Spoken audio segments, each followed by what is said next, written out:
Hello दोस्तों, ये आपका लेक्चर नंबर 5 है। BSc third semester mathematics. आपका जो चैप्टर था वो आपका है कैलकुलेशन ऑफ वेरिएशन का, जो कि आपका लेक्चर नंबर 4 तक का वीडियो लेक्चर आपका कंप्लीट हो चुका है। उसको मैंने वीडियो को अपलोड कर दिया है।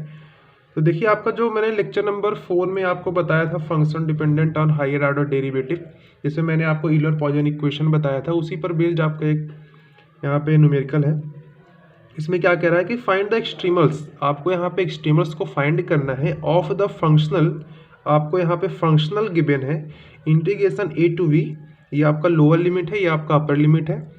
तो integration lower limit a upper limit b, और फंक्शन आपका क्या दिया हुआ है functional 2xy plus y third times derivative का स्क्वायर और इंटू में dx। तो आपको गिवन फंक्शनल क्या है, तो चलिए इसका हम सॉल्यूशन यहाँ पे फाइंड करते हैं बाय द किसका यूज करेंगे, यहाँ पे यूलर पॉइजन इक्वेशन का यूज करेंगे। तो सॉल्यूशन आप यहाँ पे इसका देखिए क्या होगा। गिवन फंक्शनल को सबसे पहले हम लिख लेते हैं यहाँ पे गिवन। आपका यहाँ पे गिवन फंक्शनल क्या है, इंटीग्रेशन a टू b। यहाँ पे है 2xy plus y third times derivative, तो इसका स्क्वायर इंटू में dx। तो ये आपका फंक्शनल यहाँ पे क्वेश्चन में गिवन है। इसके बाद हम क्या करेंगे, लेट आपका यहाँ पे जो फंक्शनल होता है वो आपका x y dash y double dash y third times dash के बराबर होगा। क्यों? क्योंकि यहाँ पे हायर ऑर्डर आपका जो है वो थर्ड टाइम्स है। तो यहाँ पे हम x लेंगे कामा y dash y double dash y third times dash, और ये आपका किसके इक्वल यहाँ पे गिवन है, आपका यही इक्वल है 2xy plus y third times dash का स्क्वायर। अब हम यहाँ पे यूज करेंगे, क्या यूज करेंगे, द यूलर पॉइजन इक्वेशन। अब ये आपका यूलर पॉइजन इक्वेशन क्या होता है, मैं ये क्वेश्चन को सॉल्व करके आपको यहाँ पे बताता हूँ। द यूलर पॉइजन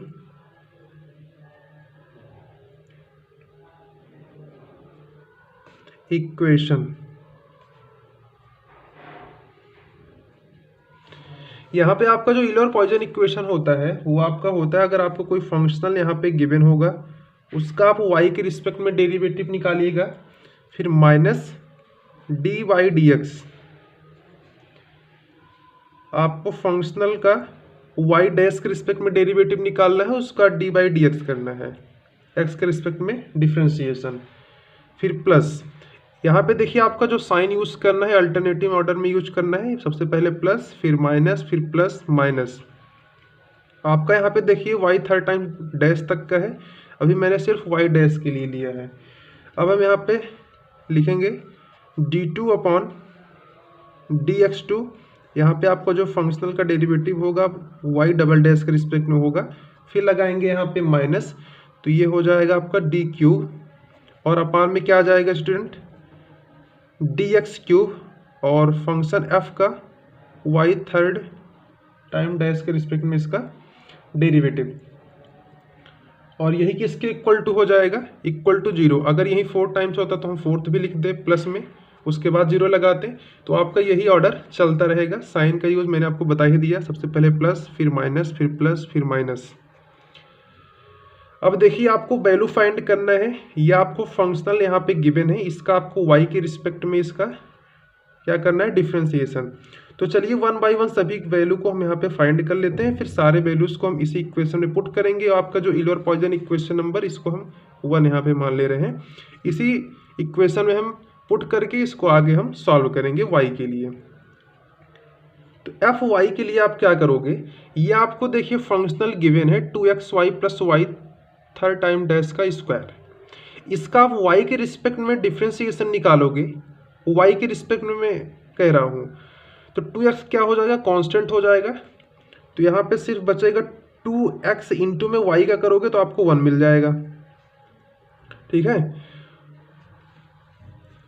यहाँ पे पार्शियल डेरिवेटिव होगा इसलिए हम 2x को क्या ले लेंगे, कांस्टेंट। नहीं तो यहाँ पे हम भाई प्रोडक्ट रूल अप्लाई करते फर्स्ट और सेकंड मान करके। यहाँ पे हम पार्शियल डेरिवेटिव फाइंड करेंगे फंक्शन f का विद रिस्पेक्ट टू y के साथ। तो 2x आपका कांस्टेंट हो जाएगा, y का हो जाएगा y के रिस्पेक्ट में 1। ये आपका y नहीं है तो इसका हो जाएगा 0। तो आपके पास जो fy आएगा वो आपके पास आएगा 2x। अगले स्टेप पे चलते हैं। आपको वैल्यू फाइंड करना है fy डैश का। तो fy डैश का आप वैल्यू फाइंड करोगे। देखिए क्या यहाँ पे y डैश आपको दिख रहा है, नहीं दिख रहा है, तो मतलब यहाँ पे इसका वैल्यू आ जाएगा 0। उसके बाद हम निकालेंगे f का डबल डैश के रिस्पेक्ट में। f डबल डैश के रिस्पेक्ट में निकालिए। तो देखिए क्या फंक्शनल आपको जो गिवन है क्वेश्चन में, क्या इसमें y डबल डैश कहीं दिख रहा है, नहीं है, तो इसका भी हो जाएगा 0। अब हम निकालेंगे फंक्शनल f का थर्ड टाइम डेरिवेटिव के साथ, वो भी पार्शियल। तो y थर्ड टाइम डेरिवेटिव के साथ होगा, इसके रिस्पेक्ट में करेंगे तो इसका क्या हो जाएगा, 2 आगे आ जाएगा, इनटू में आपका यही हो जाएगा, और इसका करोगे तो आपको मिलेगा 0। क्यों? क्योंकि यहाँ पे y थर्ड टाइम डैश नहीं है, क्योंकि हम पार्शियल डेरिवेटिव फाइंड कर रहे हैं। तो इन सभी का हो जाएगा 0। तो देखिए आपका सारा वैल्यू यहाँ पे फाइंड आउट हो चुका है। fy आपके पास फाइंड हो चुका है, fy डैश आपके पास आ गया है, fy डबल डैश, और ये आपका ये। अब इन्हीं सभी वैल्यू को हम उठा करके इक्वेशन नंबर 1 में पुट कर देंगे। तो इन सभी वैल्यू को आप इक्वेशन नंबर जब आप 1 में पुट करोगे तो क्या आएगा, इम्प्लाइज दैट आपका आ जाएगा 2x minus D by D x. fy dash के प्लेस पे हम यहाँ पे क्या पुट करेंगे, 0। फिर यहाँ पे आ जाएगा प्लस d2 अपान में dx2। fy डबल डैश के प्लेस पे आ जाएगा 0। d क्यूब अपान में dx क्यूब, और इसके प्लेस पे आ जाएगा 2y ट्रिपल डैश। और ये किसके इक्वल है, आपका 0 के इक्वल है। तो ये भी आपका 0 हो गया, ये भी 0 हो गया, ये आपका बचेगा।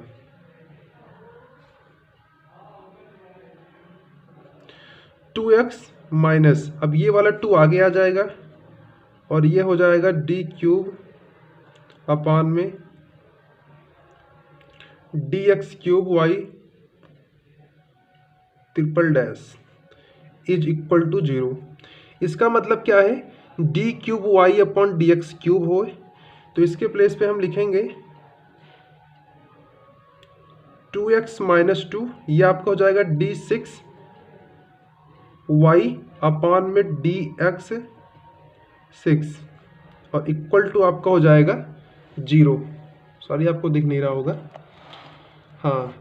तो ये हो जाएगा 2x minus 2 d6y upon dx 6। क्यों? क्योंकि आपका d3 अपॉन dx 3 यहाँ पे था, ये आपका y थर्ड टाइम्स डेरिवेटिव है, तो ये भी तो आपका d cube y upon dx cube होगा, तो फिर आपस में मल्टीप्लिकेशन होगा, तो आ जाएगा आपका d6y अपॉन dx 6। अब देखिए 2 यहाँ भी है, 2 यहाँ भी है, या फिर आप ऐसे कर लीजिए, ये निगेटिव वाला टर्म है, इसको आप इक्वल टू के इस साइड ले आइए, तो ये आपका पॉजिटिव में हो जाएगा, और 2 से 2 आपका कैंसिल आउट हो जाएगा, तो आपका ये हो जाएगा d6y अपॉन में dx6 इज इक्वल टू आपका हो जाएगा x। इसको आप इक्वेशन नंबर यहाँ पे 2 लेट कर लीजिए। आपको वैल्यू फाइंड करना है एक्सट्रीमल्स के लिए, तो आपको यहाँ पे y फाइंड आउट करना पड़ेगा। अभी देखिए आपका 6 टाइम क्या है, डेरिवेटिव है, तो अभी आपको यहाँ पे 6 टाइम क्या करना पड़ेगा, इंटीग्रेशन करना पड़ेगा, तब आपका आएगा y। एक बार आप इंटीग्रेशन करोगे तो आपको मिलेगा d5y upon dx5, second times करोगे तो आपको मिलेगा d4y अपॉन dx4, फिर उसके बाद करोगे तो आपको मिलेगा d3y अपॉन dx3, फिर से आप करोगे तो आपको मिलेगा d2y अपॉन dx2, और फिर से करोगे तो आपको मिलेगा dy बाई dx। एक बार और करोगे तो आपको मिलेगा y। तो हम इतने टाइम से यहाँ पे क्या करेंगे, इंटीग्रेशन करेंगे ऑन बोथ साइड। तो हम इंटीग्रेशन करते जा रहे हैं, आप स्टेप को बड़े ध्यान से इसको देखते जाइए, इसको समझते चलिए। जब इसका हम फर्स्ट टाइम इंटीग्रेशन करेंगे तो आपको मिलेगा d5y/dx5 इक्वल टू x का करते हो x की पावर n का आप इंटीग्रेशन जानते हो। अगर हम x की पावर n का इंटीग्रेशन करते हैं तो क्या मिलता है, x की पावर n+1 हो जाता है अपॉन n+1 हो जाता है। ये फार्मूला आई होप आपको पता होगा। तो इसी फार्मूले के बेस्ड पर इसको हम करेंगे इंटीग्रेशन, क्योंकि आपका यहाँ पे x है। जब हम x का इंटीग्रेशन करेंगे तो आपको x की पावर 1+1 अपॉन 1+1, तो x की पावर 2 अपॉन में 2 मिलेगा। फिर उसके बाद करेंगे तो आपको x³ अपॉन में 2 × 3 मिलेगा। ऐसे आपका बढ़ता जाएगा। तो चलिए सबसे पहले इसका फर्स्ट टाइम इंटीग्रेशन करते हैं ऑन बोथ साइड। यहाँ पे देखिए स्टूडेंट, जब आप फर्स्ट टाइम इसका इंटीग्रेशन करोगे तो मैंने आपको बताया इसकी एक पावर यहाँ पे घट जाएगा। तो क्या मिलेगा, d5y/dx5, और x का करोगे आप इंटीग्रेशन dx के साथ तो आपको मिलेगा x की power n+1 upon n+1। n आपका क्या है, x की पावर यहाँ पे 1 है, तो x की पावर 1+1 अपॉन 1+1, तो x की पावर 2 अपॉन में 2 मिलेगा। और एक यहाँ पे आर्बिट्री कांस्टेंट यहाँ पे ऐड होगा c1 डैश। तो यह आपका हो गया जब आपने फर्स्ट टाइम इसका क्या किया, इंटीग्रेशन किया। जब आप इसका सेकेंड टाइम इंटीग्रेशन करोगे तो आपको मैंने बताया एक पावर और घटेगा, तो मिलेगा आपको d की पावर 4y/dx4 मिलेगा। अब x² का आप करोगे क्या इंटीग्रेशन, तो आपको मिलेगा x की पावर 2+1 अपॉन 2+1, दैट मीन्स कि x की पावर 3 अपॉन में 3। एक 2 यहाँ पे पहले से है, 2 × 3 आपका 6 हो जाएगा, तो x की पावर 3 अपॉन में 6 मिल जाएगा। c1 डैश है, इसका भी आप इंटीग्रेशन करोगे तो आपको मिलेगा c1 डैश x मिल जाएगा। और एक नया आपका आर्बिट्री कांस्टेंट यहाँ पे ऐड होगा जो कि आपका है c2 डैश। अब आप इसका थर्ड टाइम्स इंटीग्रेशन करोगे, अभी आपका d4y/dx4 है। अब आप फिर से करोगे इसका इंटीग्रेशन तो आपको मिलेगा d3y/dx3, एक पावर और कम होगा। x³ का करोगे तो आपको x की पावर 4 मिलेगा और अपान में 4 भी मिलेगा, तो 6 × 4 आपका 24 हो जाएगा। अब c1x का करोगे तो आपको c1x² अपॉन 2 मिलेगा। c2 डैश का करोगे तो आपको c2 डैश x मिलेगा, और एक अगला आर्बिट्री कांस्टेंट यहाँ पे ऐड होगा c3 डैश, क्योंकि आप तभी थर्ड टाइम तक इंटीग्रेशन करते आ रहे हो।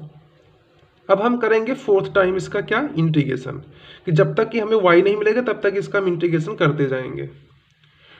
तो यहाँ पे आपको टोटल 6 टाइम तक आपको यहाँ पे क्या करना है, इंटीग्रेशन करना है।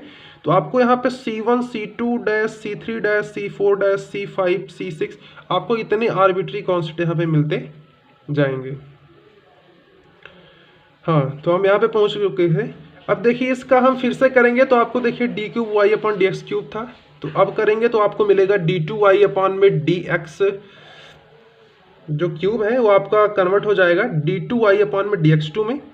x की पावर 4 का फिर से करेंगे तो x की पावर 5 हो जाएगा, एक पावर बढ़ जाएगा, अपान में 5 आ जाएगा। मल्टीप्लिकेशन करेंगे 24 में तो आपका 120 आएगा। अब इसका करेंगे तो आपको x की पावर 3 अपान में 3 × 2 6 हो जाएगा। c2 डैश x है तो c2x² अपॉन 2 हो गया। c3 डैश का करोगे तो आपको c3 डैश x मिलेगा, एक नया आर्बिट्री कांस्टेंट होगा c4 डैश। फिर से आप करोगे इसका इंटीग्रेशन, अभी करते जाएगी जब तक कि आपको y ना मिल जाए। अभी देखिए 2 पे पहुंचे हैं। अब इसका एक बार और करेंगे तो आपको dy/dx मिल जाएगा। बाकी इधर का प्रोसेस आपका सेम ही रहेगा, एक आर्बिट्री कांस्टेंट और ऐड होगा।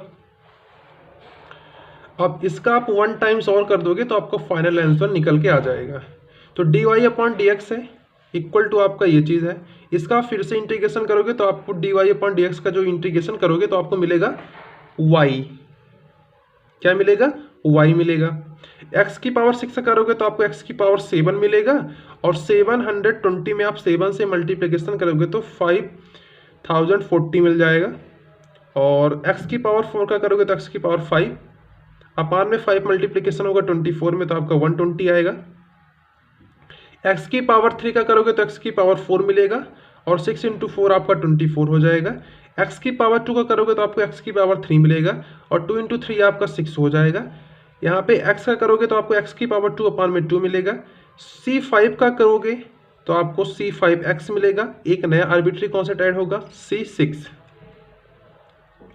अब देखिए ये जो आपका C1 डैश अपान 120 है, C2 डैश अपान 24 है, C3 डैश अपान 6 है, C4 डैश अपान C2 है, ये सभी क्या हैं? ये सभी कांस्टेंट है। तो इसके प्लेस पे हम पुट कर सकते हैं, इसके प्लेस पे हम पुट करेंगे C1, यहाँ पे पुट करेंगे C2, यहाँ पे पुट करेंगे C3, यहाँ पे पुट करेंगे C4। तो आपका जो नया फॉर्म निकल के आएगा y इक्वल टू, देखिए वो किस फॉर्म में आएगा, तो आपका ये हो जाएगा द इक्वेशन ऑफ एक्सट्रीमल्स इज, तो आपका y इक्वल टू हो जाएगा x की पावर 7 अपन 5040 प्लस C1 x की पावर 5 प्लस C2 x की पावर 4 प्लस C3 x की पावर 3 प्लस C4 x की power 2 plus C5 x plus C6। जहाँ पे आपके ये C1 C2 C3 C4 C5 C6 क्या है? ये आपके आर्बिट्री कॉन्स्टेंट्स हैं। तो यही आपको फाइंड करना था एक्सट्रीमल्स, यही आपका हो जाएगा क्या? द इक्वेशन ऑफ एक्सट्रीमल्स इज, जो आपको फंक्शनल यहाँ पे गिवन था क्वेश्चन में 2xy plus y triple dash square dx के लिए। तो हम यूलर पॉइसन इक्वेशन के थ्रू इसको हम सॉल्व कर दिए हैं। तो ये था आपका example number 1, higher order derivatives जो आपका था। तो इस वीडियो को आप एंड करते हैं। अगर वीडियो आपको पसंद आया हो तो हमारे चैनल को सब्सक्राइब करके बेल आइकन को प्रेस कर दीजिएगा। Thanks for watching this video, have a great day.